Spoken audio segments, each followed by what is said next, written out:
and we really try to surprise people with the choices that we make on the cover, and give you something that maybe you wouldn't expect. We try not to like overdo one genre. We really try to have the covers show the wide range of artists that we cover, and not be limited. And we've got some cool ones coming up in 2021 already that I'm excited about.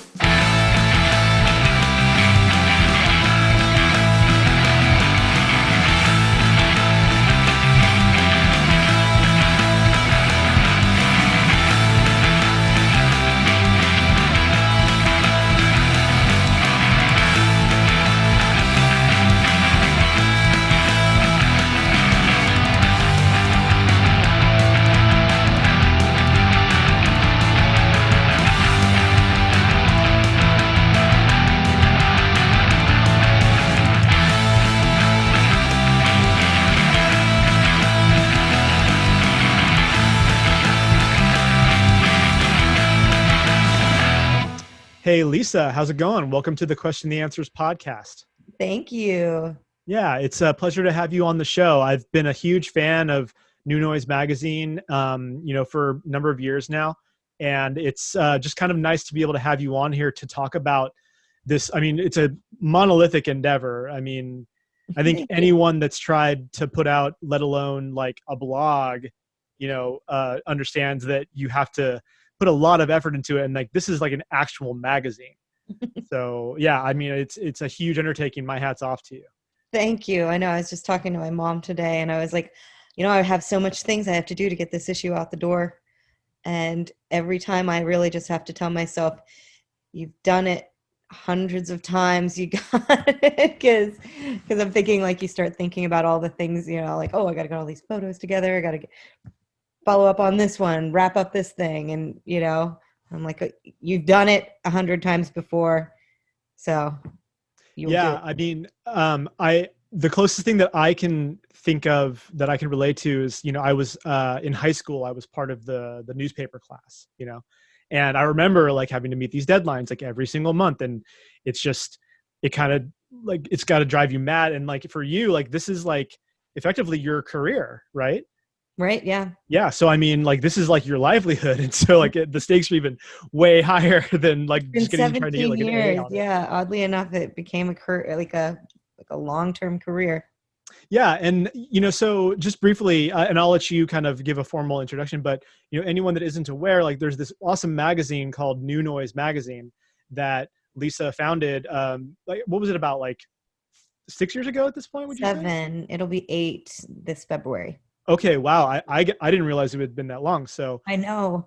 yeah. So, it's a music magazine and, kind of, focuses mostly, on like the punk scene, but you guys tap into like the metal scene and like the indie rock scene and like post rock, post punk. I mean, you kind of cover it all, really. Yeah. That was the goal. I wanted it to be the breadth of underground music. Yeah. And it wasn't necessarily just Bay Area focused per se, at any point, right?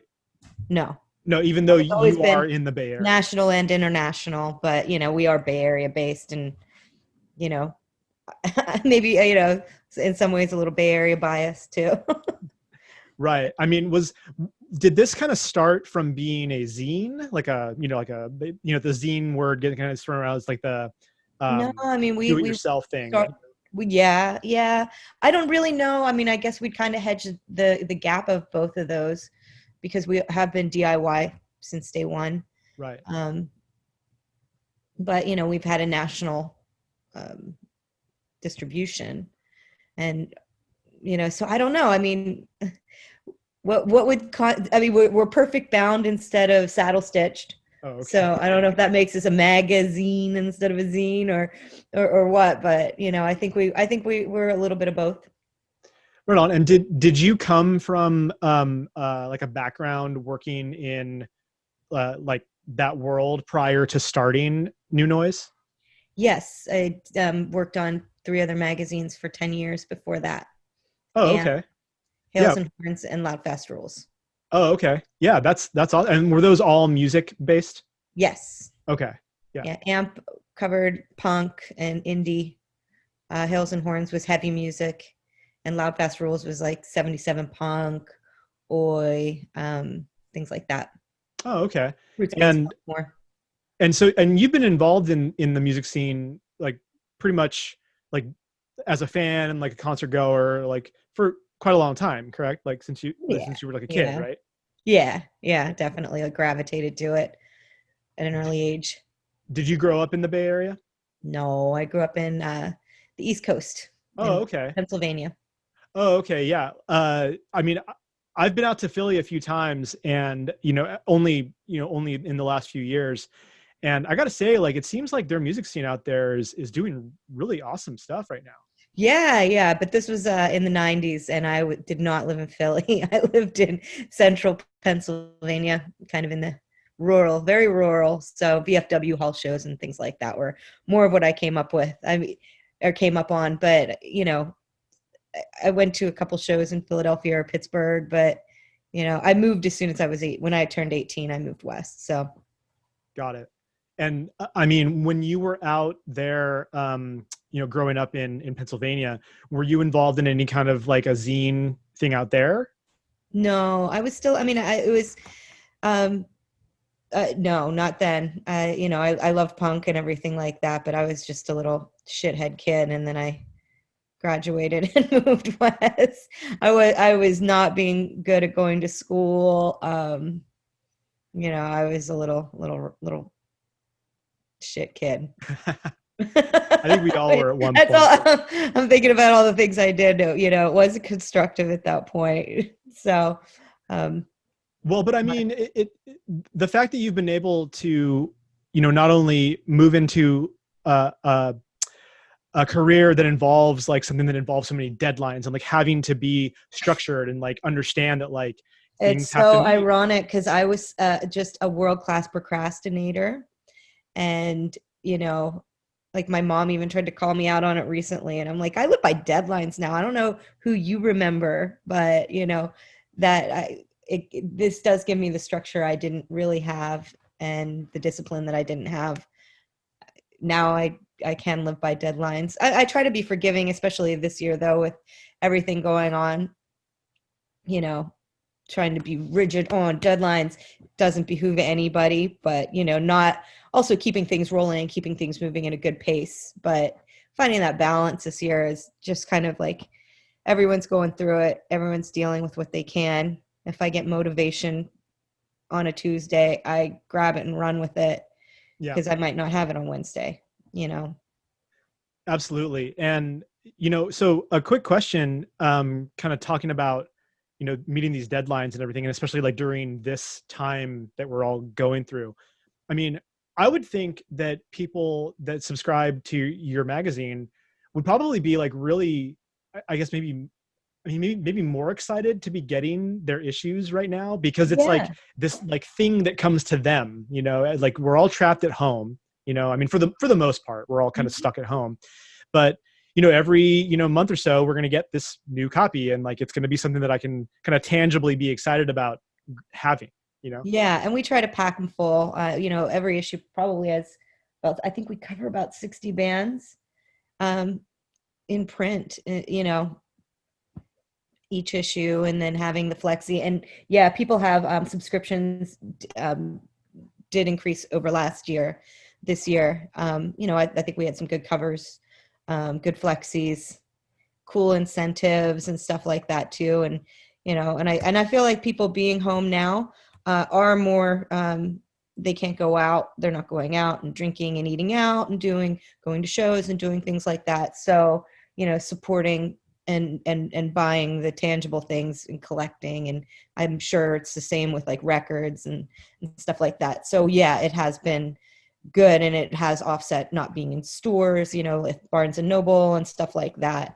I think we're still getting out there and getting directly into people's hands, which is nice.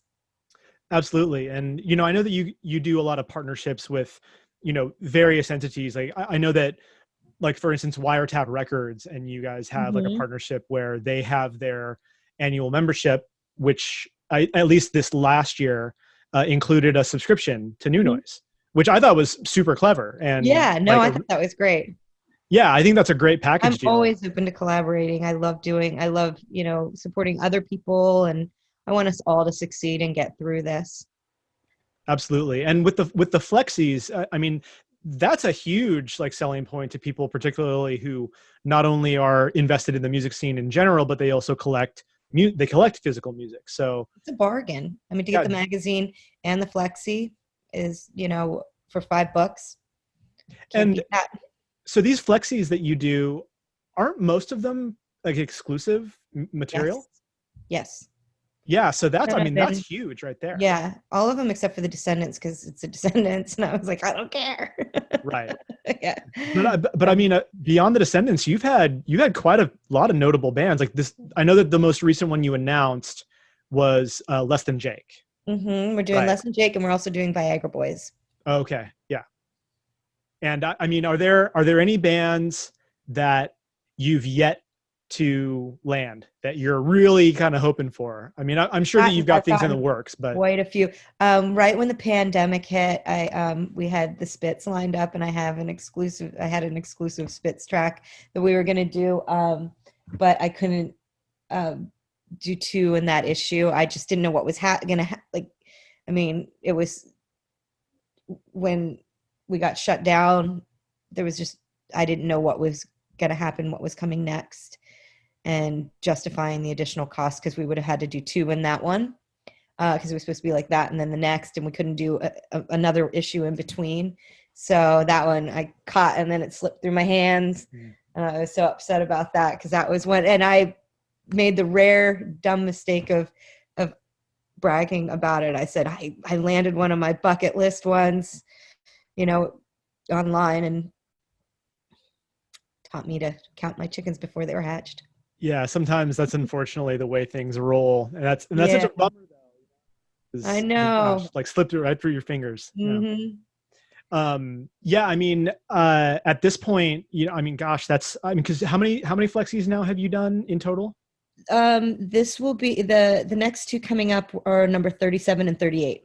Gosh, I mean, for anyone who's been, a subscriber to New Noise for that long, I mean, they've built up a very impressive, because Hmm. you only press a certain number of flexies, We only correct? sell them in the magazine. We don't sell them loose, or anything like that. So, you get the magazine and you get it, and it makes it extremely, they're the ones that, we did in the beginning, like the No Effects and Descendants, they sold out fast. Right. And I haven't looked recently, but I know that they sell on like Discogs and stuff for a lot of money, where I'm like, oh God, should have squirreled away a little stack. Right. I And don't think that way though. I'm just like, get them out, get them to people. well, So right. And I mean, for you, like, I would imagine that you probably have built up some pretty good relationships with like some of these labels and mhm. some of these other bands. And, like doing something like that, like might unfortunately like cause a weird rift, like if you were to like Yeah. squirrel away a bunch and they found out about it, but who knows? But, No um, magazines, not the loose ones. I do have like, I've got like 10 of each, the test ones that we get and everything, just to make sure everything looks good. sure. So if I'm ever out on the street, I'll have the last little, just be like, hey, you want to get a little flexi? Yeah. I got that good flexi, man. Yeah. Yeah. One of the other things that I thought was really cool about is the way that you have curated a lot of these covers that you've done. I know that with this new one with Less Than Jake, you have Chris Sherry doing the Hmm. cover, and he's done a few of them, right? This is his fourth. Okay, wow. He's our most prolific cover artist. What we wanted to really do, and it started with Chris's first cover, I think, if I'm remembering right.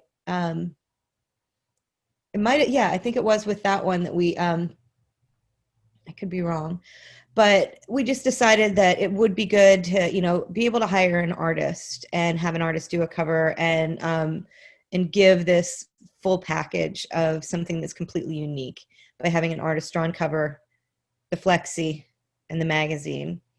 And it just, I think it was the Chris Sherry Descendants one where we're like, we should just do this all the time. And at that point, we were doing a non-flexi issue for stores, the standard band photo kind of thing. And so we just thought this gives an extra, if you're getting the flexi and the subscription, this gives an added collectability, added uniqueness to it. Absolutely. And I And just love it. I think it's more dynamic a lot of times than the standard band shots. Um, and it just, I like, we've done so many that were just great. And then to be able to work with these wonderful artists and talented people and, put some more people to work on something, it's good all around. absolutely.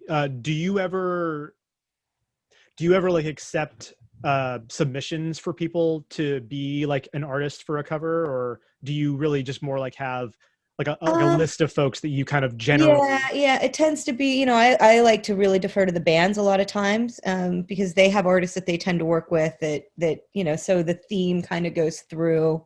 Um, and then, some people in bands are artists. So we've had that situation, on a few of our covers. And then sometimes there's just someone, that I personally like or think does the kind of art that would look great on a cover, and then I'll hit them up and ask them if something I would think kind of teams up with their vibe. Right. And in terms of like the crew that you have working for you or with you and for you, have a significant portion of them kind of been there for the long haul, or has it been like kind of a rotating cast more or less? Um, Well, yeah, people do tend to stick around. I just lost Tony. He was there since before the beginning, and I still nag him at least once a week, you know. But he was there. He started a record store or opened a record store, and that's taken up a lot of his time and energy. And then with the pandemic, he's just a workaholic.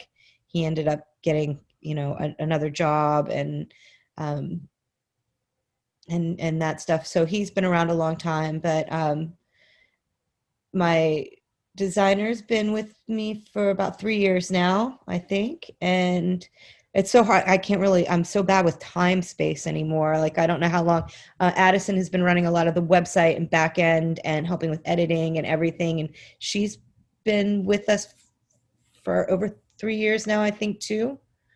They're gonna kill me if I don't remember all of this. But yeah, I mean, like it is.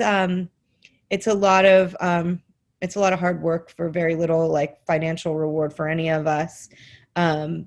Just keeping a print magazine going and the overhead, on top of the web and the socials and everything. There's just so many aspects that go into it, and we are a really small crew Right. doing that. And so the people that are here are really dedicated, and because we're all working other jobs, as long as we can. um, I'm a dog sitter, a pet sitter, and I work a couple days at a bar, but that's probably going to stop soon. I got a dog here right now. It's very sweet. Nice. Tufo. He's like a floppy poo. Yeah, I'm talking about you. Like a poodle thing, a poodle Saint Bernard. A poodle Saint Bernard. Mm-hmm. Whoa. Yeah, here, wait.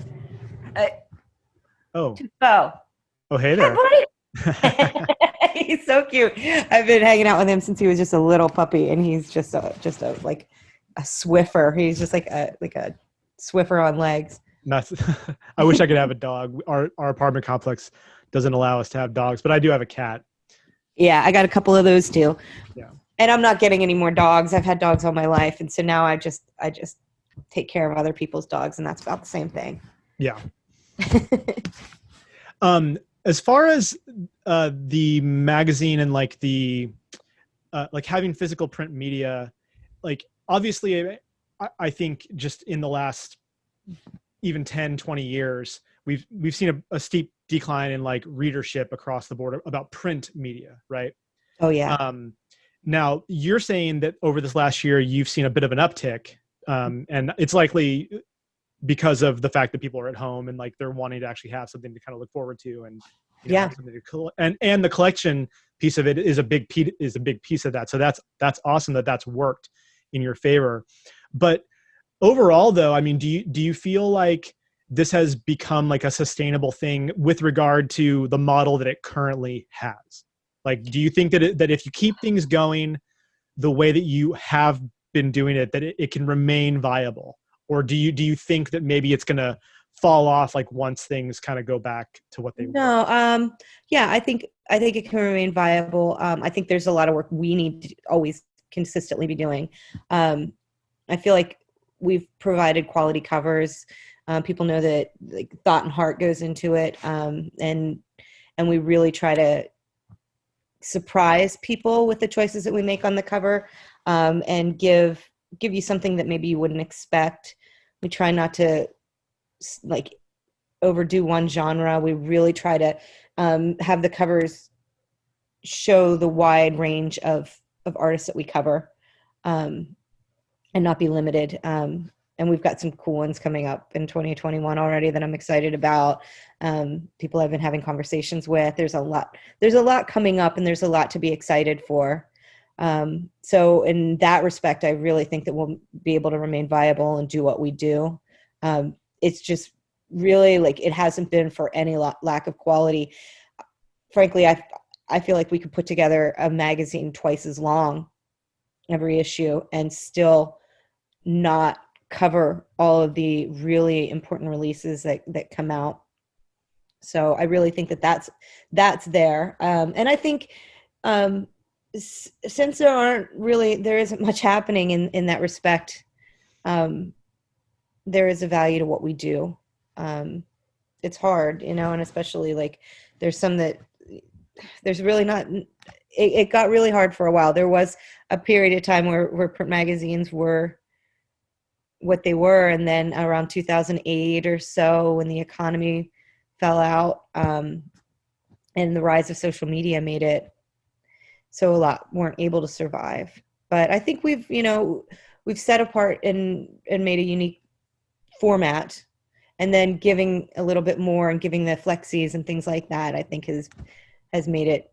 I hope so. I don't know. I feel like I said, oh, I'm gonna get one of my bucket list flexies, and then I didn't get it, and then we had a pandemic. So maybe I'm not gonna be too optimistic.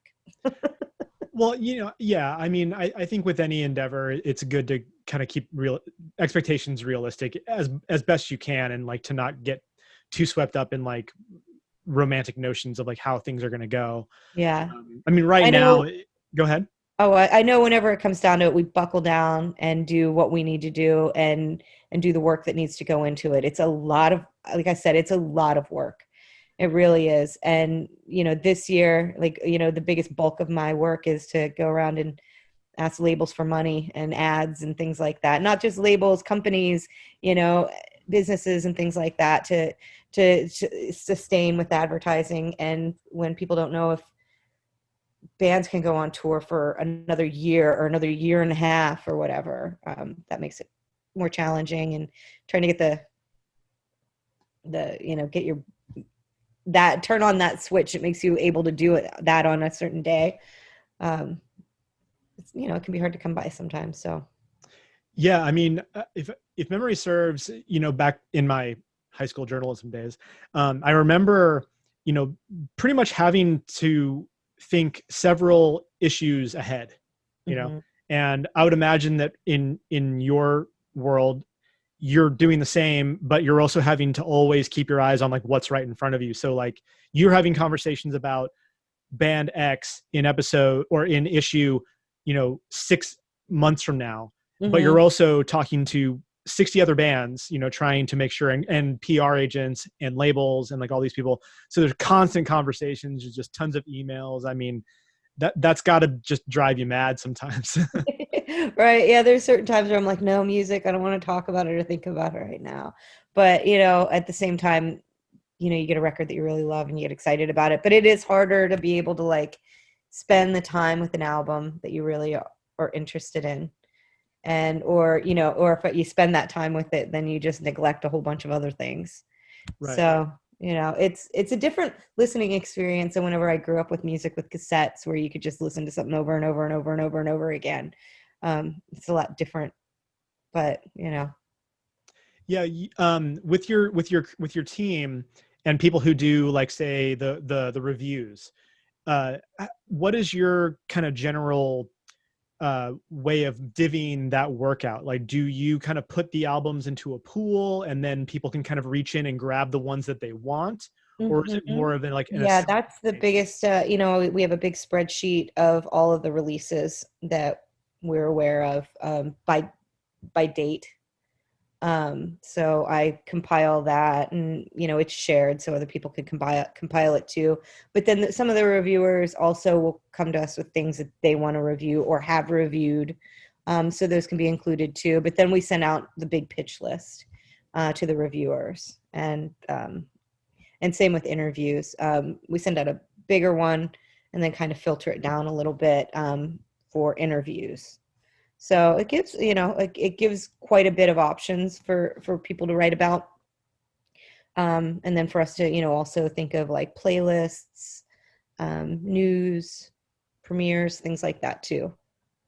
Are So, there any, like, I guess for lack of a better word, like bits of advice that you would give to a band who's like doing it completely on their own? Like maybe they can't hire like a PR agent, or even like their buddy to do it for them, but like how can they get your attention better? Would you say?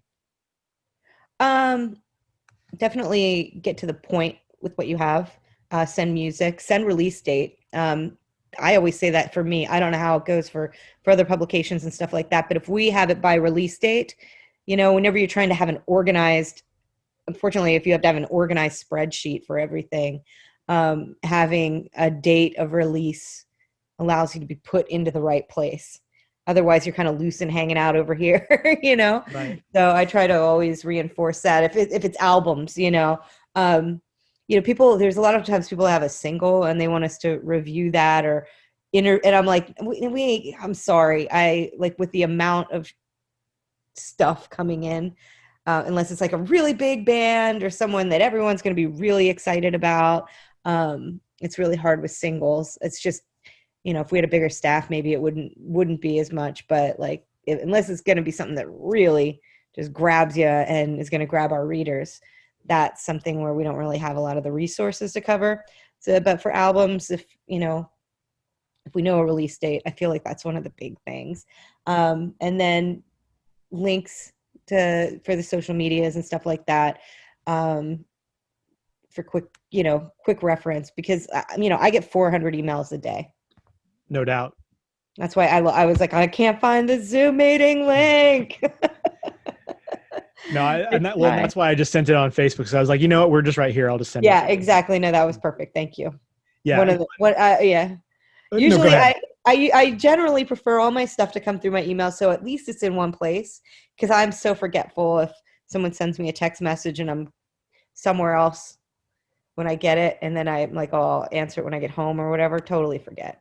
So, Yeah, I mean, I've had conversations on this podcast and just outside of the podcast with people who do, various types of work that has similar types of organizational skill required for it, like mhm. PR agents, people who run like other websites, and even people who book bands. And I mean, was that something that you just kind of inherently feel like you had, or was it something that you really had to learn to do better? I'm I'm definitely a type.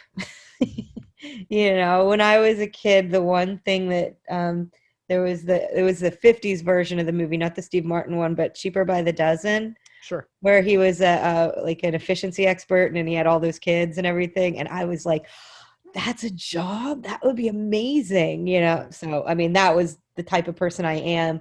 So I am like meticulous. And if I start a job, I have to finish it. Um, I have that kind of personality.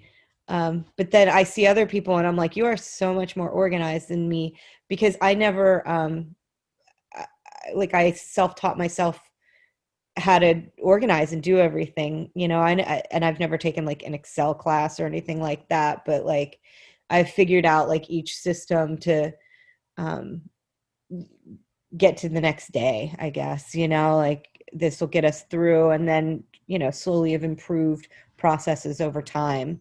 Um, but you know, there's a lot of things that I'm probably doing in the most inefficient way, you know. Yeah. I mean, I think we all are to some Yeah. degree. Yeah. I mean, I But we like try. if you work in like a professional setting, quote unquote, which I mean, I'm sure that you run New No, it's Noise not a as professional professional as you setting. possibly can to a I'm degree. always on my couch with a cat. But you know, so outside of the magazine, I mean, so what does Lisa Root do to kind of keep her head in the right space? I mean, do you because I mean, you were just talking about it. I wanted to touch on that point. You were saying, yeah, like I'm inundated with music. I'm inundated with like this music news and stuff. So outside of that, I mean, what do you do to kind of clear your head and like make sure that you're able to come back to it and feel like, okay, like I can still do this? I set boundaries. I've really tried to, like, after 4 or 5, turn it off and go do something else. I recently moved and I got I moved into a bigger space.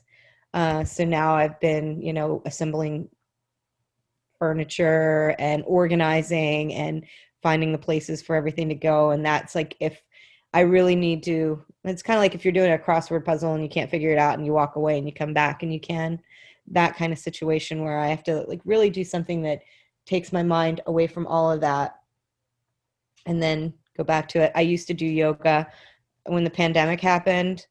I don't know. I'm an exercise bottom. I need someone bossing me around. So I haven't done that, but that was always a good one.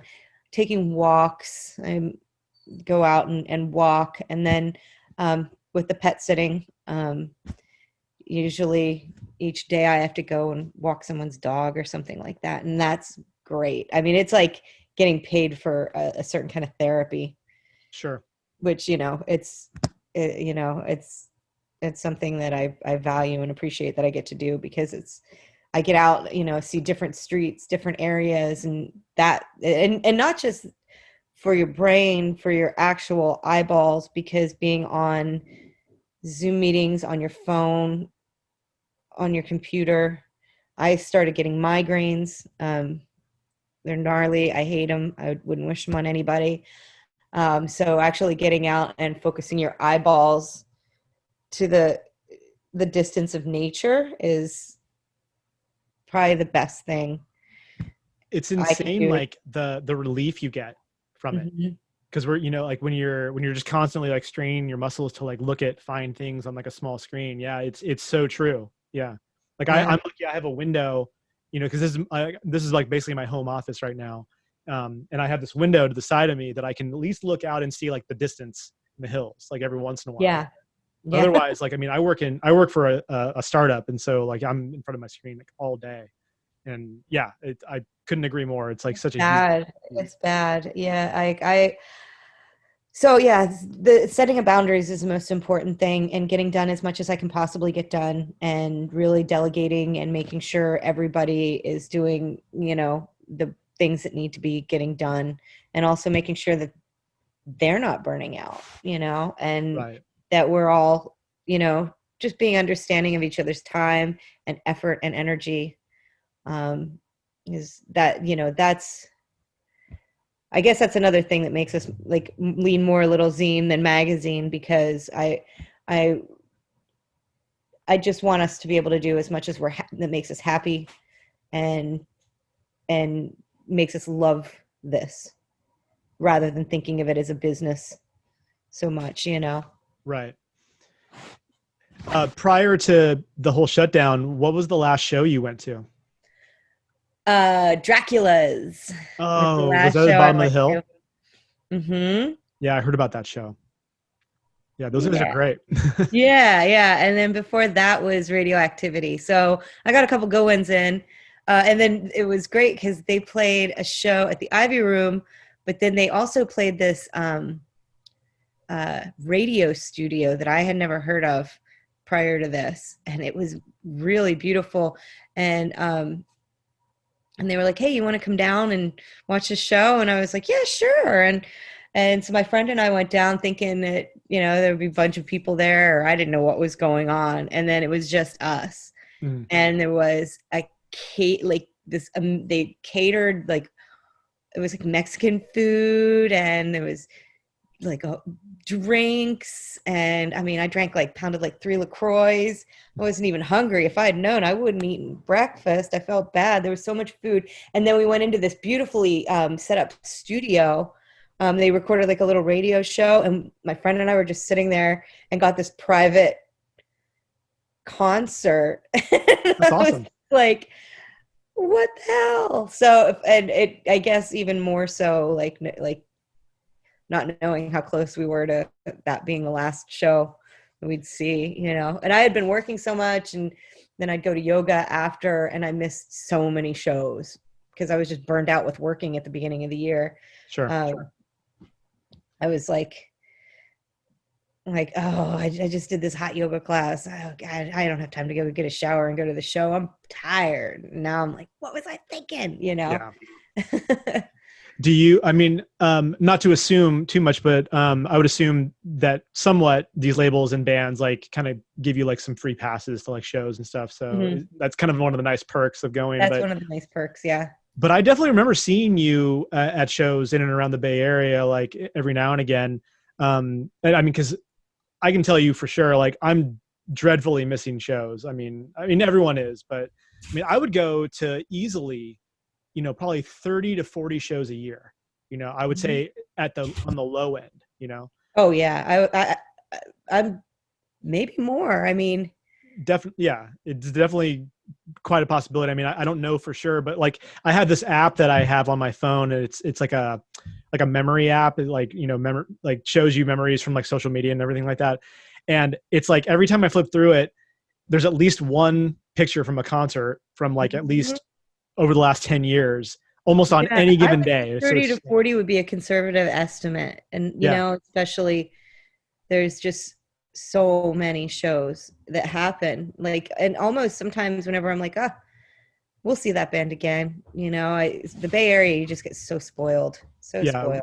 We're extremely lucky. And I mean, it's like right now it's such a crazy time because, you know, like we've already lost a few and we've got a few more venues that are on the brink. If we're, you know, not lucky.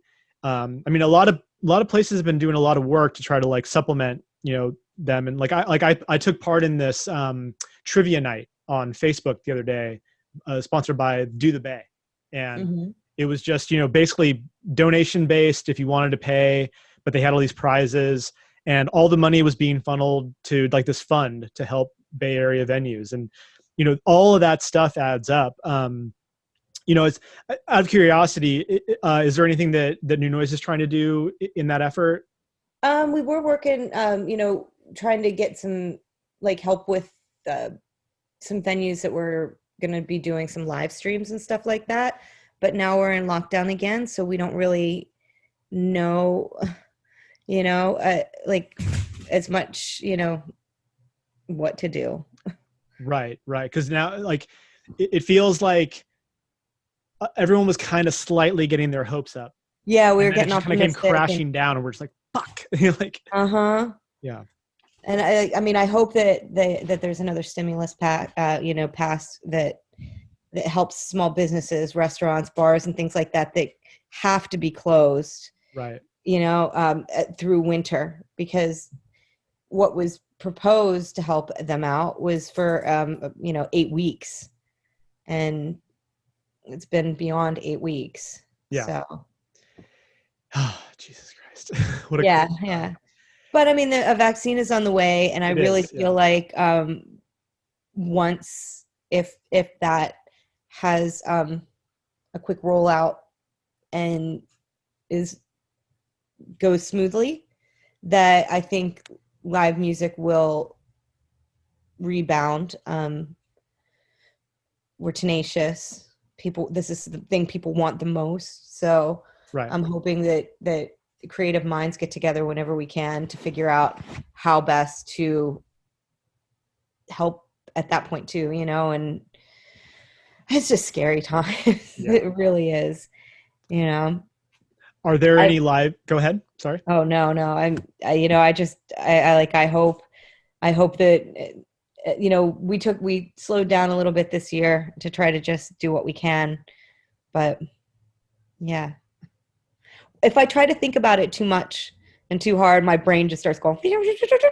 So Right. I try to live as much in the present as possible, get done what I can every day, set reasonable goals, and then really try to be supportive of others, um, just on whatever level, buying things people are selling that, and things like that, supporting what you can, even if in small ways.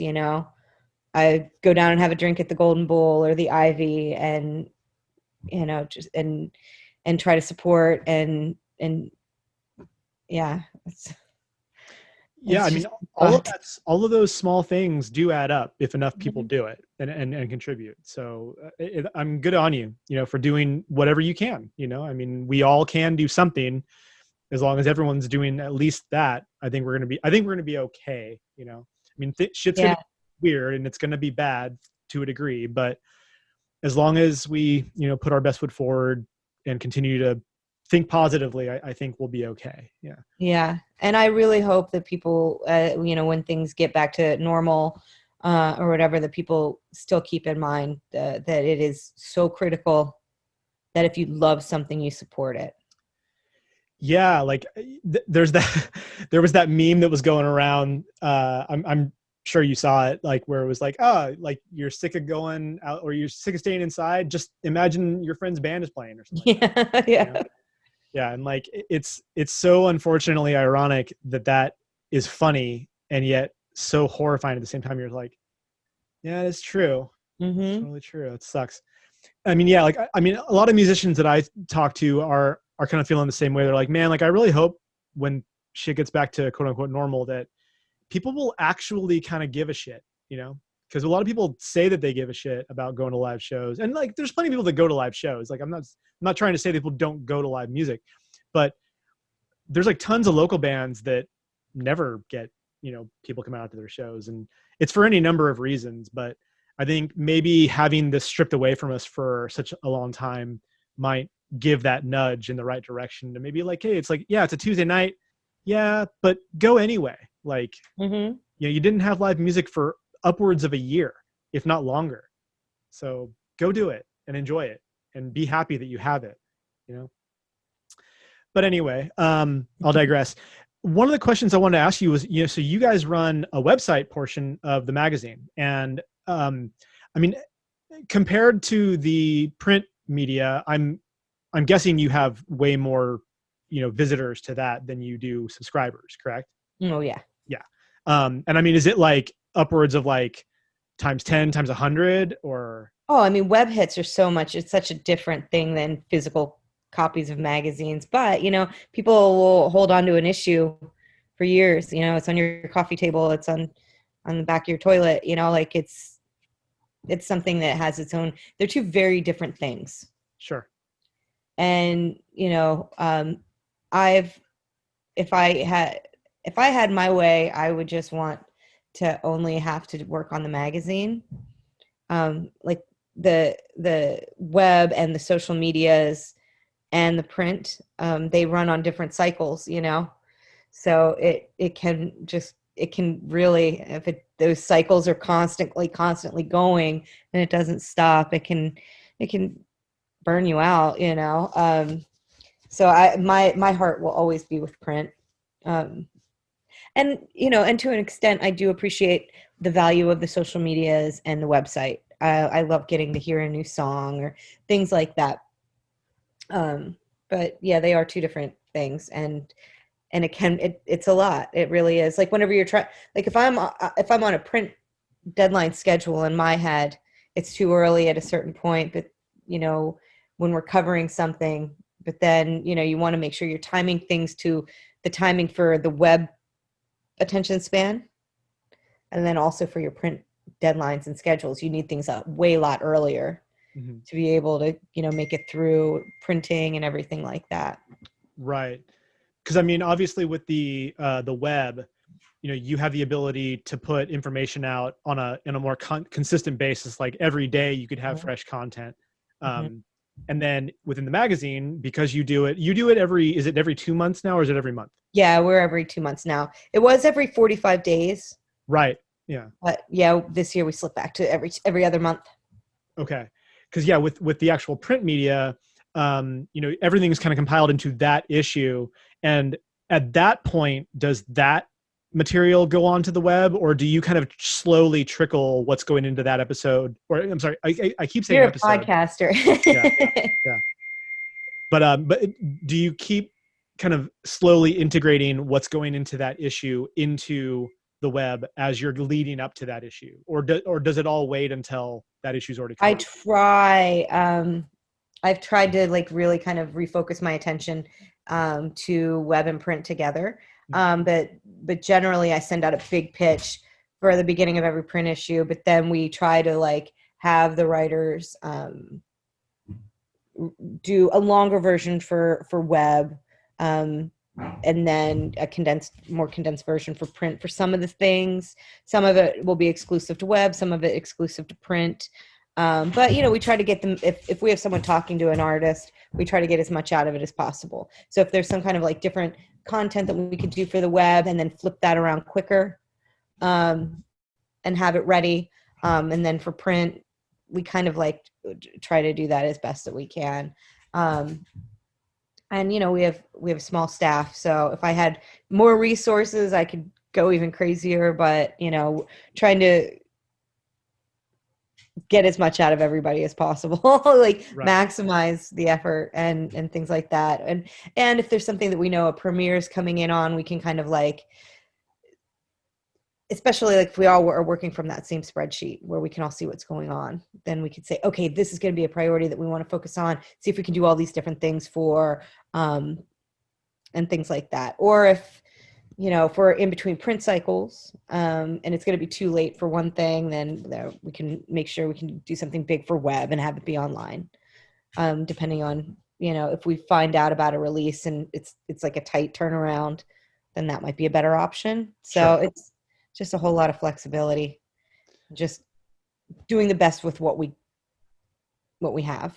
And Right. yeah, Well, because you mentioned like you kind of generally try to cover no less than about 60 unique bands in one that's a issue. print. We there's more. Well, right. If you include Yeah. all the reviews and stuff, yeah. Yeah, no, and like interviews alone, I think we do about 90 bands a cycle. Oh my gosh! Wow. Okay. Yeah. Yeah, that's awesome. Yeah. I mean, because like I mean, speaking from somebody who's in bands and been in bands, like it matters to us to be able to have Right. something like that, be out there, because people do treat like a magazine a certain way, because they're going to take it and they're going to actually spend some time with it. Like they're not like, it's not just like a blurb on Instagram with like a quick photo and a caption. It's like an actual, like, well thought out, articulate article about us and like what we do and like what we did. And so when it's positive or negative, it still matters, or constructive, whatever you want to call it. But all of those things can really benefit the band in the long run. So, I mean, that's great that you can touch that many bands, not only in the print, but then on the website. I mean, I'm assuming it's like just a ton more. Yeah. Because of the consistency of doing it every day. Yeah. I'm really amazed at how much, especially because like I don't really mess with reviews anymore. It's like with the amount of other things that I'm working on, that's Addison took that over, and bless her so much for that. But just the sheer amount of reviews that we do alone, and the interviews and the premieres and the news, I look at what's happening on there and I'm really amazed, and it's just a lot of work, and we have such a hardworking group of people putting it all together and making it happen. That, I mean, I know I got like the little snowball rolling, but it is really big, and I'm just amazed by all the people that love music and love this whole scene so much that they put that kind of effort into it. So Totally. No, I mean, my hat's off to you. Like I said, I mean, I definitely understand how big of an endeavor this is. So congratulations on all the success. yeah. So moving on to the last couple of questions that I have for you. These are a little bit outside of the realm of the magazine, but Because we talk a lot about music on this podcast, I wanted to kind of ask you, who are some bands that could be local to the Bay Area or could be, from basically anywhere that you're aware of that you really like, that you think that people should know about that they may not know about? Like if you have like a few you could name, that'd be great. Well, local here, the Shut Ups have been just doing cool stuff, and they've been doing like live shows. I think they have one tonight. I think they have one going on right now, actually. And I really love them. They're very creative. They put together a whole show at the Ivy that they set up. They use their cell phones to set up as the cameras, and made, like, it was so creatively DIY. This dog is going nuts right now. It's got one of my socks and he's just throwing it and just having a ball. I wish I were that dog right now. Yeah, so they are wonderful. Whenever I put on this dog right here is got some things going on. What are you doing, Tufo? Sit down. This dog started going crazy. Yeah, so Shut Ups are a local one that I really love. I'm sorry. Oh, go ahead. I was gonna say, didn't they are affiliated with Killer Rock Stars, right? Mm-hmm. Yeah, I thought I'd heard the name going around. Yeah, that's rad. Yeah, I was so impressed, and they did the live thing. I was supposed to go down and, check out how everything was going, but then I unexpectedly was moving, and so I had tried to move during a pandemic. Yeah, no fun. So that was the day I had like two mover people come in, and I was moving from my back apartment to the very front apartment, so it wasn't like across town or anything like that, but we just had to spend 2 days just hauling all of my stuff in mail tubs from one to the other. So I missed that show, and I'm like, there's one show during a pandemic, right? And then that's the day I'm moving and can't go. Like, even now I'm like screwing up. Yeah. So yeah, moving sucks all the way. It doesn't matter how small a distance you're moving. Moving is never fun. Yeah. I know Shame has an album coming up that I'm really excited about in January. I think I got the music for that today, and I haven't gotten to listen to it yet because I decided also to tackle school during the pandemic. Oh, cool. Yeah, so I'm taking like a Photoshop and InDesign course right now, but it's 3 days a week, 3 hours a day on Zoom, and from 9 to noon every day. So like Tuesday, Wednesday, and Thursday. So now I'm like trying to work around that with the magazine. It was not a well thought out idea. Yeah. I know a lot of people that have gone to school like during this time, and I mean, gosh, that's probably what I would have tried to do too, personally, just to fill my time, Mm-hmm. But no, Shame though, that first record they put out is damn good. Oh, haven't so heard it, good. listen to it. Were you at Punk Rock Bowling last year? Mm-hmm. I mean, they were one of the bands that I think stole the show. Like, I mean, they certainly. Did you happen to catch them at the Murder City Devils show? You know what? They did. I was so excited to see them, and I was like the one band I wanted to see. And that's what I kept saying when I went to Punk Rock Bowling. I'm like, oh, I can't wait to see Shame. Can't wait to see Shame. Well, my dumb ass somehow missed both of their shows. Oh, no. Oh, bummer. And I ran into them backstage, and I was like, I got dimed out too. I was like, oh, wow, it's so cool to see you. And then someone was like, she missed both of your shows. And I was like, oh, that's rough. Yeah. And, and then pandemic. So yeah. But I'm very excited about their new album. I got to hear the first single that they dropped, and so far I'm very excited. I went ahead and pre-ordered it. Yeah, I'm excited for that one. That one just got announced. The Viagra Boys record's good. I was excited that we got to do a flexi for them too. We weren't planning on doing 2 flexis, but I was like, why not? Who knows what's going to happen with the world, you know? There's no So rules. no rules. There's no Yeah. rules.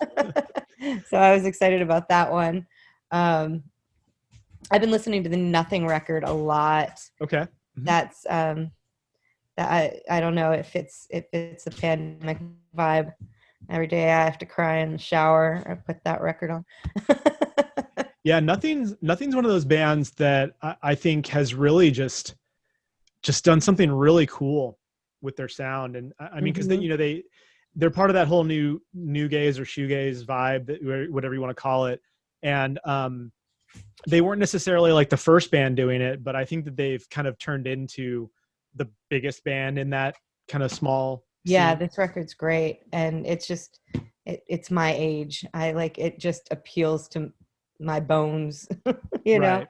Well, it taps into like a lot of really cool different like sonic textures, like, because I mean, Mm-hmm. like I'm 42, so like I grew up with like Smashing Pumpkins and like all that, like, My Bloody Yeah, Valentine kind of stuff. So like it hits that mark for me, but it's also got like a little bit of like that punk edge to it, like the yeah, modern yeah. punk edge to it. So It's Smashing Pumpkins, but he's spent time in prison, and I like that. right.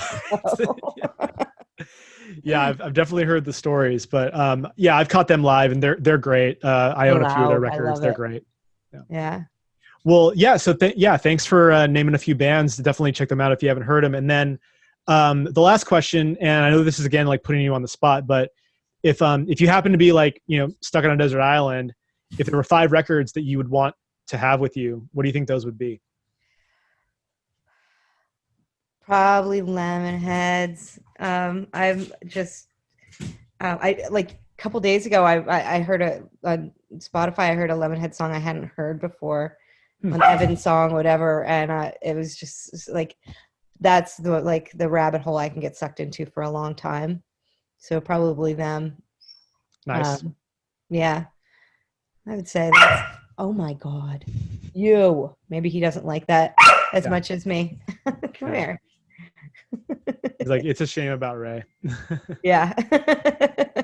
But the self-titled one that he recorded at Blasting Room Mm.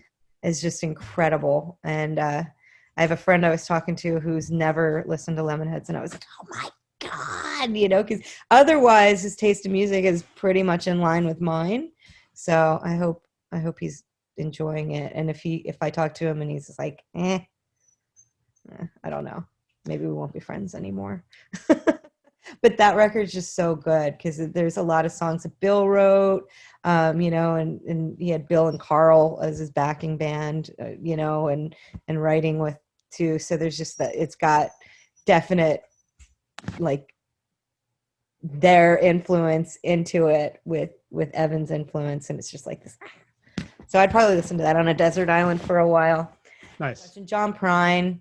Okay. I'm trying to think of like the records that I've like really worn out, and his first 2 I've worn out quite a bit. Jawbreaker, Jets to Brazil, Forgetters. I've been listening to Forgetters a lot because it's like I don't know. I still know I like picked all that up. I don't pick up lyrics anymore. Like whenever I was young, like I can sing along to so many different things, but with new records, I don't pick up lyrics as much. But for some reason, for that Forgetters record, I pick up all those lyrics. Yeah, I guess that would be. Yeah, I mean that's a solid list. I mean, Yeah. shoot, Lemonhead. I mean, Lemonheads is like one of those great bands from the '90s that I think people just did not give enough credit to, even though like people who know about them love them. Yeah, I've been for a long, long, long, long, long time. That's Well, and like John Prine, I mean, you got to give it up to John Prine. Yeah. And then yeah, I mean, all the stuff that Blake's done over the years has been really awesome. So I mean, the whole Jawbreaker reunion has been pretty awesome to watch, really. Mm-hmm. I mean, I was so fortunate. I got to see that show that they did at the rickshaw stop.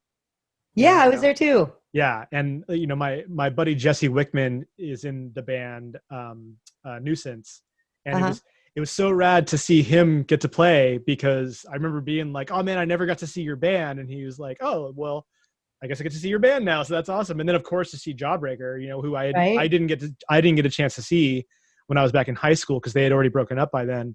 So, and I'll admit that I wasn't like a huge Jawbreaker fan back then at all. Like I was kind of late to that party, but just to be part of that like historic moment was super cool. And I mean, I like Jawbreaker. They're a really solid band, and it's cool to see them kind of get their due.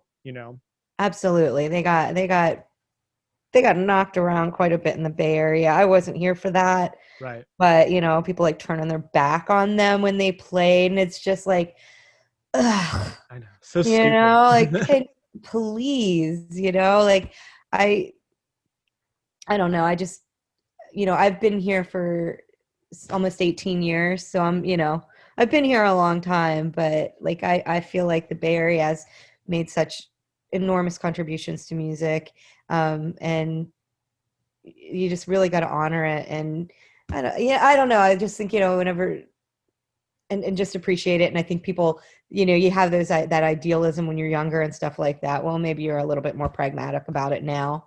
So I am glad that they got the due, because they've put out a lot of amazing music. Um, Well, Great and it songs. goes to show like the music is really what it's about.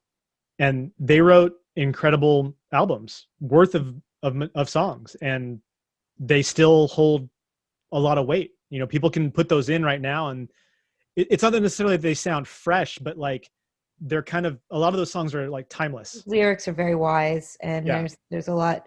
It's not disposable music by any means. So Right. Right. So yeah, that's I'm super stoked for them. And Lisa, it's been a pleasure to chat thank with you. you. You Yeah. too. You too.